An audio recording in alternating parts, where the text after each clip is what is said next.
يا آل طه أنتم نور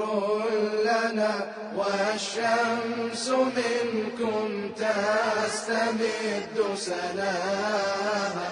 الخير كل الخير عند ولائكم وبكم نجاة النفس حين رداها.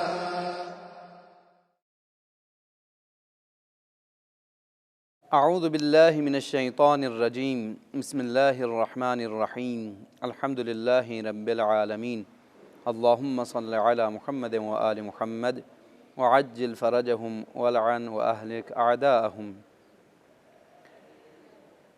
حضرت ختم مرتبہ صلی اللہ علیہ وآلہ وسلم نے اپنے وصی امیر المومنین علی بن ابی طالب علیہ السلام کے لیے جو وصیتیں فرمائیں، ان وصیتوں کو ہم یکے بعد دیگرے ان پروگراموں کے سلسلے میں پیش کرتے جا رہے ہیں. تو دوستو، یہاں تک جو سلسلہ آیا ہے آپ سنتے آ رہے ہیں اور انشاءاللہ نوٹ کرتے آ رہے ہوں گے. وصی رسول سے ہم تک رسول کی جو وصیتیں پہنچی ہیں، ہم ان وصیتوں کو اپنی زندگی کے لیے بھی سرنامہ قرار دیں گے، اسوہ قرار دیں گے، اس لیے کہ ہم ان وصیتوں کو سنیں اور سننے کے بعد سمجھنے کی کوشش کریں اور ان پر عمل پیرا ہونے کی کوشش کریں. جس طرح سے رسول گرامی اسلام وصیت کے طور پر جب ارشاد فرما رہا ہے، تو پھر یہ وہ قیمتی نچوڑ ہیں، باتیں ہیں، چیزیں ہیں جو رسول اکرم وصیت کے طور پر اپنے وصی کے لیے ارشاد فرما رہے ہیں. دوستو، یہاں پر جس وصیت کو آپ کی خدمت میں پیش کرنے کی ہم کوشش کریں گے، کچھ اس طرح سے ہیں کہ قال رسول اللہ صلی اللہ علیہ وآلہ وسلم. یہ جو روایت ہیں، یہ جو حدیث ہیں، اس کو آپ کی خدمت میں جو پیش کر رہا ہوں، رسول اکرم نے وصیت کے طور پر ارشاد فرمایا اور اس وصیت کو ہم تک پہنچا رہے ہیں. علی بن ابی طالب علیہ السلام فرماتے ہیں کہ امرنی رسول اللہ صلی اللہ علیہ وآلہ، اللہ کے پیارے رسول نے مجھے علی بن ابی طالب کو حکم دیا، اللہ اخرج بعدہ من بیتی حتی اؤلف الکتاب. اللہ کے پیارے رسول نے مجھے یہ حکم دیا کہ میں رسول گرامی اسلام کی شہادت کے بعد گھر سے نہ نکلوں یہاں تک کہ اللہ کی جو کتاب ہیں، اللہ نے جو قرآن نازل فرمایا ہے، اس قرآن کو تالیفی شکل میں لے آؤں. تالیف قرآن کس طریقے سے، اس کی تفصیل ابھی عرض کروں گا انشاءاللہ. فَإِنَّهُ فِي جَرَائِدِ النَّخْلِ وَأَكْتَافِ الْإِبِلِ. اس لیے کہ اس وقت رسول گرامی اسلام نے جو املا فرمایا تھا اور میں علی بن ابی طالب نے جو لکھا تھا، وہ خرما کے مختلف پتوں کے اوپر لکھے ہوئے تھے، یا کچھ ایسے جڑی بوٹیاں جو کاغذ کی شکل میں ہوں ان کے اوپر لکھے ہوئے تھے، یا ایسے ہڈیاں جو عریض ہوں، چوڑے ہوں، اونٹوں سے لی گئی ہوں، ان پہ لکھا ہوا تھا. تو اس سے مراد کیا ہے؟ یعنی اس وقت تک کیا قرآن جمع نہیں ہوا تھا؟ یہ جو معمولاً ایک شبہ بھی ہیں اور ایک تہمت بھی ہے رسول اکرم پر کہ قرآن جمع نہیں ہوا تھا. کیا یہ بات صحیح ہے؟ یا اس وصیت سے کیا مراد ہے؟ اب سب سے پہلی بات یہ کہ یہ قرآن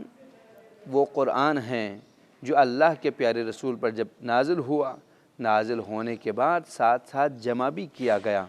ان علینا جمعہ و قرآنہ، بے شک ہم پر ہی ہیں اس قرآن کو جمع کرنا اور اس کی تلاوت کر کر کے سنانا. اللہ اپنی ذمہ داری سمجھتا ہے قرآن کی تلاوت کو اور قرآن کے جمع کرنے کو بھی. اب یہ جو علی بن ابی طالب علیہ السلام فرما رہے ہیں کہ رسول اکرم نے مجھے حکم دیا کہ میں گھر سے نہ نکلوں جب تک قرآن کی تالیف نہ کروں، اس وقت تک یہ قرآن خرما کے مختلف چیزوں پر لکھی گئی تھی. کہیں پہ ہڈیوں پہ لکھی گئی ہیں، تو کہیں پہ مختلف قسم کے چمڑوں پہ، کہیں پہ کسی اور چیز پہ. تو اس سے مراد یہ ہے کہ علی بن ابی طالب علیہ السلام جب رسول اکرم صلی اللہ علیہ وآلہ وسلم پہ قرآن کی آیتیں نازل ہوتی تھیں تو اصحاب میں سے جو بعض تھے کاتب وحی جو قرآن لکھ لیتے تھے اپنے لیے، تو رسول اکرم کی املا سے علی ابن ابی طالب علیہ السلام بھی قرآن کو لکھتے تھے، اور علی ابن ابی طالب علیہ السلام نے جو قرآن لکھا ہے جس کا نام ہے مصحف علی ابن ابی طالب، یہ وہ قرآن ہے جو رسول اکرم کی شہادت تک علی ابن ابی طالب علیہ السلام نے مختلف چیزوں پر لکھ رکھے تھے۔ کہیں پر اونٹ کے چوڑے قسم کے جو ہڈی تھے اس پہ لکھ رکھا تھا، تو کہیں پہ خرما کے کسی حصے پہ، کہیں پہ کسی لکڑی پہ، کہیں پہ کسی اور چیز پہ، لیکن علی بن ابی طالب علیہ السلام کے پاس یہ ساری ترتیب موجود تھے۔ اور دوسری بات یہ کہ اس قرآن کی تالیف سے مراد یہ ہے کہ رسول اکرم نے جو وصیت کی تھی اس کے مطابق علی بن ابی طالب علیہ السلام نے قرآن کو نزول کے اس ترتیب سے لکھ رکھا تھا، یعنی سب سے پہلی آیت جو نازل ہوئی اس طریقے سے، سب سے پہلا سورہ جو نازل ہوا اس طریقے سے، اب اس آیت کے ذیل میں جو کچھ رسول اکرم نے اس آیت کے بارے میں وضاحت دی تھی، تفسیر فرمایا تھا، سب کچھ لکھا تھا۔ اب علی بن ابی طالب علیہ السلام کو یہ حکم ہوا کہ جو کچھ میں نے املا بتایا ہے اور جو کچھ تم نے لکھا ہے اور جمع کیا ہے ان کو تالیف کی شکل میں ترتیب سے کتابی شکل میں لے آنا تاکہ لوگ اس سے فائدہ اٹھائیں۔ اب دیکھیے کہ رسول پہ آیات کیسے اتری اور اس آیت کے ذیل میں کیا تفسیر ارشاد فرمایا کہ اللہ کا مقصد کیا ہے، ارادہ کیا ہے اس آیت کے اندر، یہاں تک کہ جو منافق ہے ان کا نام لکھا ہوا ہے، جو مومن اور جن کی تعریفیں ہوئی ہیں ان کا نام لکھا ہوا ہے، جو رسول کے بعد کیا کچھ گزریں گے، جو کچھ حالات کے بارے میں بیان ہوئے ہیں، ان سب کی وضاحتیں موجود ہیں رسول کے املا سے اور علی بن ابی طالب کی تحریر سے۔ اب علی بن ابی طالب علیہ السلام فرماتے ہیں کہ رسول اکرم نے مجھے خطاب کرتے ہوئے ارشاد فرمایا، یا علی، یہ وصیت جو آپ کی خدمت میں آج بیان کر رہا ہوں، نقل کر رہا ہوں، یہ وہ وصیت ہے جسے فریقین نے نقل کیا ہے۔ اے کاش صرف اور صرف علی بن ابی طالب کی بغض اور عداوت میں یہ تہمتیں رسول اکرم پر نہ لگاتی کہ قرآن جمع نہیں ہوا تھا اور رسول اکرم کی وفات کی شہادت کے بعد 10-20 سال بعد اس کو جمع کیا گیا۔ رسول اکرم کے بعد 10-15 سال گزرنے کے بعد قرآن جمع کرنے کی جو یہ تاریخ بنائی گئی ہے، یہ افسانہ جو بنایا گیا ہے، ایک تہمت ہے رسول اکرم پر۔ اللہ کے حکم سے قرآن جمع ہے اس لیے کہ قرآن کی تلاوت کا حکم ہے، ختم قرآن کا حکم ہے، اور اس کے بعد علی بن ابی طالب علیہ السلام نے جس طریقے سے نازل ہوا ہے، ترتیب نزولی کے ساتھ قرآن کو جو لکھ رکھا تھا، اس کے بارے میں اللہ کے پیارے رسول ارشاد فرما رہے ہیں، یا علی، اے علی، لا تخرج 3 ایام حتی تؤلف کتاب اللہ، اے علی، جب تک اللہ کی کتاب کو تالیف کی شکل میں لے نہ آنا، تم 3 دن تک میرے دفن کے بعد باہر نہ نکلنا۔ ایک تو رسول اکرم صلی اللہ علیہ وآلہ وسلم کی شہادت 28 صفر المظفر کو ہوئی، اور اس کے بعد 3 دن تک رسول دفن نہیں ہوئے۔ صرف علی بن ابی طالب اور چند گنے چنے اصحاب موجود ہیں جو اس دفن میں شریک ہو رہے ہیں، باقی سارے تو حکومتوں کے پیچھے پڑے ہوئے ہیں، حکومت کے پیچھے پڑے ہوئے ہیں۔ اور جب رسول اکرم دفن ہوئے تو علی بن ابی طالب علیہ السلام نے رسول کی اس وصیت پہ عمل کرتے ہوئے اپنے جگہ سے نہیں ہلے، گھر سے باہر نہیں نکلے۔ یہ روایت موجود ہیں کہ علی بن ابی طالب علیہ السلام فرماتے ہیں کہ فَلَمْ يَضَعْ عَلِيٌّ رِدَاءَهُ عَلَى ظَهْرِهِ حَتَّى جَمَعَ الْقُرْآنَ۔ تاریخ لکھنے والے لکھتے ہیں کہ علی بن ابی طالب نے اپنی ابا، اپنی ردا اپنے کندھے پہ نہیں رکھا جب تک قرآن کو جمع کر کے سامنے پیش نہیں کیا۔ فَلَمْ يَزِدْ فِيهِ الشَّيْطَانُ شَيْئًا وَلَمْ يَنْقُصْ مِنْهُ شَيْئًا۔ کیوں؟ اس لیے کہ رسول اکرم کی وصیت میں یہ بات موجود تھی کہ لا تخرج 3 ایام حتی تؤلف کتاب اللہ، اللہ کی کتاب کی تالیف کے بغیر 3 دن تک باہر نہ نکلنا۔ یہاں سے معلوم ہوتا ہے کہ پہلے یہ املا کے طور پر رسول اکرم نے آیتیں سنائی تھی۔ علی بن ابی طالب علیہ السلام نے جو کچھ رسول نے تفسیر کیا تھا آیت کی، آیت کے نیچے اس آیت کی تفسیر، وضاحت اور جو کچھ رسول کے لبھائے مبارک سے نکل آئے تھے، رسول اکرم کے لبوں سے نکلنے والی ہر بات کو بھی تحریر میں لایا تھا، اور نزول کے اعتبار سے جو کچھ آیتیں نازل ہوئی تھیں اس ترتیب کی رعایت کرتے ہوئے اس قرآن کو اپنے ہاتھوں سے لکھ لیا تاکہ امت اس سے فائدہ اٹھاتے ہوئے اپنی تبلیغی سلسلے کو جاری رکھ سکیں۔ لیکن امت نے اس قرآن سے فائدہ نہیں اٹھایا۔ رسول نے کیوں فرمایا 3 دن؟ اس لیے کہ قرآن پہلے سے لکھا ہوا ہے، صرف اس کے لیے ترتیب دینا باقی ہے۔ دوسری بات یہ کہ کیوں فرمایا کہ میری شہادت کے بعد گھر پر رہ کر اس تالیف کو انجام دینا؟ کئی رسول اکرم کا ارشاد ہے، اس وصیت میں موجود ہے، کئی اس لیے کہ لا یزید فیہ الشیطان شیئا، تاکہ شیطان اس کے اندر اضافہ نہ کریں، ولا ینقص منہ شیئا، اور نہیں اس کے اندر سے کسی چیز کو کم کریں۔ عجیب جملہ ہے کہ رسول اکرم فرما رہے ہیں کہ یہ تو قرآن ہے، یہ قرآن تو نزول ختم ہو چکا ہے رسول کی شہادت کے ساتھ۔ اصحاب اگر دعویٰ کر رہے ہیں کہ ہمارے پاس قرآن کی آیتیں موجود ہیں، ہمارے پاس لکھے ہوئے موجود ہیں، اب شیطان تو لوگ نہیں دیکھ رہے ہیں، شیطان آگے قرآن کے اندر کچھ کام بگاڑنا، اضافہ کرنا، کم کرنا، یہ تو شیطان عام طور پر انجام نہیں دے سکتے۔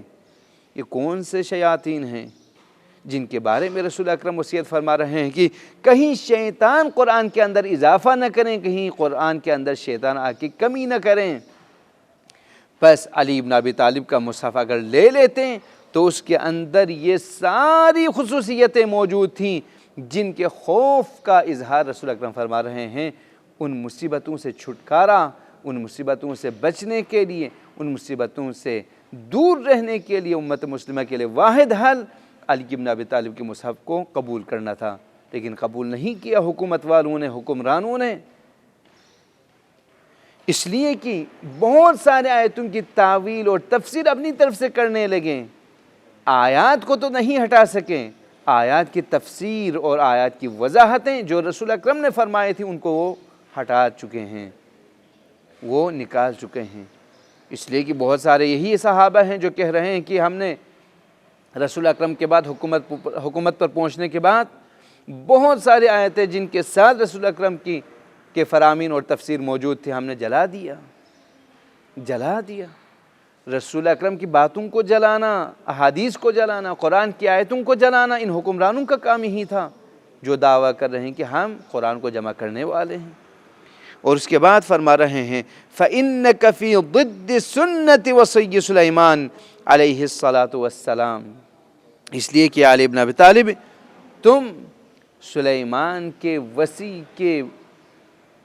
برابر نہیں، وصی کے مقابلے میں ہوں، اس لیے کہ سلیمان کا جو وصی تھا اس نے جو کچھ سلیمان سے ملا جب لوگوں کو پیش کیا تو لوگوں تک پہنچانے سے پہلے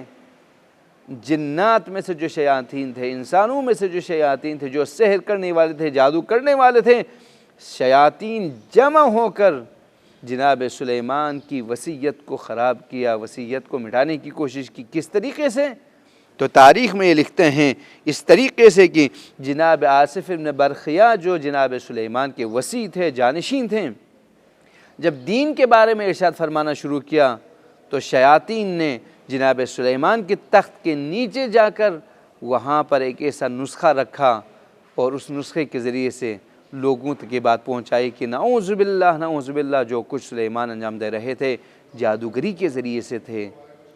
اور اس طریقے سے سلیمان کی وصیت کو پامال کیا اور سلیمان کے دین کے اندر رخنہ پیدا کیا۔ اب رسول اکرم ارشاد فرما رہا ہے اے علی، سلیمان کی وصی کے ساتھ جو سلوک ہوا وہ انجام نہ پائے، لہٰذا تم قرآن مجید کی آیتوں کو جس طریقے سے میں نے املا دیا تم نے لکھ لیا، ان کی تالیف کر کے لوگوں کے درمیان میں رکھ دینا۔ اور یہ وہی مصحف علی ہیں جو علی بن ابی طالب علیہ السلام لے کے آئے، لیکن لوگوں نے قبول نہیں کیا، حکمرانوں نے قبول نہیں کیا۔ کیسے قبول کر لیتے؟ اس لیے کہ جو کچھ اس کے اندر منافقین کے بارے میں واضح طور پر لکھے گئے ہیں، ان حکمرانوں کے لیے وہ بلا نہیں معلوم ہوتا تھا، ان کے لیے اچھا معلوم نہیں ہوتا تھا، ان کی دنیا کے لیے اس کے اندر نقصان تھے، اس لیے کہ وہ اللہ کے رسول کے راستے سے ہٹ چکے تھے۔ اب مصحف علی کو قبول نہیں کیا۔ مصحف علی کے بارے میں علی بن ابی طالب علیہ السلام کی وہی املا،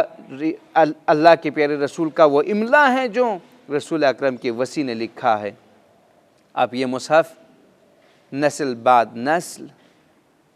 رسول اکرم کے بعد امیر المؤمنین نے جب لکھ لیا تو آپ نے اپنے فرزند امام حسن کو، امام حسن علیہ السلام نے اپنے بیٹے اپنے بھائی امام حسین کو، امام حسین علیہ السلام نے اپنے بیٹوں میں منتقل کرتے ہوئے امام رضا علیہ السلام سے یہ روایت ہیں، فرماتے ہیں جب سوال ہوا، سائل نے سوال کیا اللہ کے رسول کے نواسے سے کہ یا امام رضا، یہ جو مصحف علی بن ابی طالب جو حکمرانوں نے قبول نہیں کیا، جنہیں امت مسلمہ نے قبول نہیں کیا، اور اللہ کے رسول کا املا تھا اور اللہ کے رسول کے وصی نے لکھا تھا،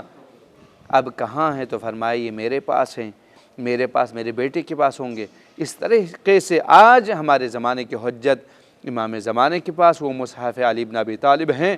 جو نزول کے ترتیب سے لکھا گیا ہے، آیات وہی ہیں جو اس وقت ہمارے قرآن میں موجود ہیں۔ اس آیت کی وضاحت، اس کی تفسیر، اس کے بارے میں رسول اکرم نے کیا کچھ ارشاد فرمایا، یہ ساری وضاحتیں اس مصحف میں موجود ہیں جو امام زمانہ کے ہاتھ میں ہیں۔ اب امام زمانہ کے ہاتھ میں جو مصحف ہیں، جو قرآن ہے، وہ کوئی نیا قرآن نہیں، جس میں کوئی نئی آیت موجود نہیں، جس میں کوئی ایسی چیز نہیں جو قرآن میں نہ ہو، لیکن ان ہر آیت کے ذیل میں اس کی وضاحتیں موجود ہیں، اس کی تفسیر موجود ہیں، اس کے بارے میں جو حقانیت، جو حقیقتیں ہیں وہ موجود ہیں۔ کیوں؟ اس لیے کہ اللہ کے پیارے رسول نے جو کچھ ارشاد فرمایا اس کے اندر موجود ہیں اور اسی کے مطابق اس قرآن کی وضاحتیں ہوتی رہی ہیں۔ اب یہاں پر یہ جو ارشاد ہوا اس آیت کے بارے میں، اس لیے کہ قرآن کی آیت کی روح سے اس وصیت کے اوپر وہ آیت بھی موجود ہیں جس میں جناب سلیمان نے سورہ مبارک بقرہ کی آیت کہ سلیمان واتبعوا ما تتلو الشیاطین علی ملک سلیمان وما کفر سلیمان ولکن الشیاطین کفروا یعلمون الناس السحر۔ رسول اکرم نے امیر المؤمنین سے یہ ارشاد فرمایا کہ سلیمان کے وصی کی طرح تم نہیں ہو، اس لیے کہ سلیمان نے تو کفر اختیار نہیں کیا، سلیمان نے تو جادوگری نہیں کی، بلکہ شیاطین تھے جنہوں نے جادوگری کی اور سحر و جادو کے ذریعے سے سلیمان کے بعد دین کو خراب کرنے کی کوشش کی۔ یہ قرآن ہیں، قرآن کی آیتیں ہیں، ان آیات کے اندر وہ آثار ہیں جو رسول گرامی اسلام نے ارشاد فرمایا۔ انہی وصیتوں کے اندر دیکھ لیجئے گا کیا ارشاد ہو رہا ہے، کہتے ہیں کہ اصحاب کا ایک گروہ ہیں، وہ رسول اکرم کے ارد گرد بیٹھے ہوئے ہیں، اور اس وقت وَيَذْكُرُونَ فَضَائِلَ الْقُرْآنِ وَأَنَّ أَيَّ آيَةٍ أَفْضَلْ فِيهَا، اور اصحاب کے درمیان چمگویاں ہو رہی تھیں، باتیں بن رہی تھی، گفتگو ہو رہی تھی کہ قرآن کی فضیلت، قرآن کی آیتوں کی فضیلت اور کون سی آیت سب سے زیادہ بافضیلت ہیں۔ اس وقت قال بعضهم آخر براءہ، ان میں سے بعض نے کہا سورہ توبہ کی آخری آیات، اور بعض نے کہا آخر بنی اسرائیل، سورہ بنی اسرائیل، سورہ اسراء کی آخری آیتیں، اور بعض نے کہا کاف ہا یا عین صاد، بعض نے کہا سورہ طٰہٰ کی پہلی آیت طٰہٰ۔ اس وقت امیر المؤمنین علی بن ابی طالب علیہ السلام نے فرمایا این انتم عن آیت الکرسی، کہاں ہو تم پھر رہے ہو آیت الکرسی سے چشم پوشی کرتے ہوئے؟ یہ وہی لوگ ہیں جو آیت الکرسی جیسی عظیم آیت سے چشم پوشی کر رہے تھے۔ اس وقت فإنی سمعت رسول اللہ یقول، اللہ کے پیارے حبیب کے وصی فرما رہے ہیں، میں نے اللہ کے پیارے رسول کو یہ سناتے ہوئے، یہ فرماتے ہوئے سنا، یا علی اے علی، آدم سید البشر، آدم علیہ السلام بشر انسانوں کے سردار ہیں۔ اس کے بعد ارشاد فرماتا ہے کہ والقرآن سید الکلام، قرآن جو ہے ہر کلام کو دنیا میں لیجئے، کلاموں کا بادشاہ ہے تو سردار ہے تو قرآن ہے۔ وسورۃ البقرہ سید القرآن، سورہ مبارک بقرہ قرآن مجید کے اندر سید اور بزرگوار ہیں، سب سے سیادت اس کو حاصل ہے۔ وہ آیت الکرسی سید سورۃ البقرہ، اور سورہ بقرہ کا جو سردار ہیں وہ آیت الکرسی ہیں۔ اس کے اندر فیہا 50 کلمہ فی کل کلمۃ برکہ، اس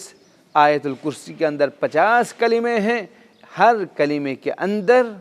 الگ سی برکت موجود ہے، لہٰذا اس کی مداومت کی جائے۔ پروردگار کے حضور اللہ کے پیارے رسول کی وصیت پر عمل پیرا ہونے کے لیے دعا گو ہوں، پروردگار معرفت کے ساتھ ان وصیتوں کو لیتے ہوئے ان پر عمل پیرا ہونے کی ہمیں توفیق عطا فرما۔ والسلام علیکم ورحمۃ اللہ وبرکاتہ۔